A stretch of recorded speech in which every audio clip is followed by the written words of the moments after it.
For today's video mga katupak, ako naman gabuhon ang inyong adlaw. Nagkadto kami sa Pontevedra sa Pure Gold para magbakal sang cake nga panulsi. Ang nga panulsi mga katupak, ara lang sa sulod sang Pure Gold nyo makitaan. Nagbakal ako sang cake kay birthday sang akon nga bata. Ikawalo na niya nga bulan mga katupak. Siling nila manami na ko inasundan pero ako hindi anay mga katupak.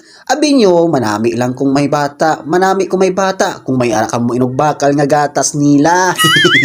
Gipabutangan ko sing pangalan nga Happy 8 months mga katupak.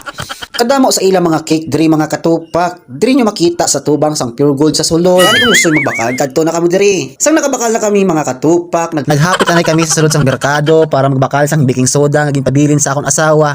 Kay maluto sa kuno sing puto nga banana mga katupak. Sang nakatapos na ko bakal sang baking soda, naglibot-libot kami anay para magbakal sing bangros. Ayawan mo kami pangita sing barato nga bangros mga katupak kay ang kilo diri sa amon sing bangros 200 walang kabilog. Ginbakal ko na lang ini mga katupak ang 200 ang kilo sing bangros kay wala na ko't makita nga barato pa. Mas okay na ini mga katupak kay lantawa priska pa. Siguro bag ulang inihalin sa sangha or sa diin man nila iniging kuha. Lantawa kay kadalag ko sa ilang mga bangros. Makita ang ilang mga isdaan diri lang sa sulod mga katupak. Ang ilang adlaw nga tinda amo ang Bernes nga adlaw. Sang nakabakal na kami sang isda dahil kami naghapit sa baligyaan sang bulong.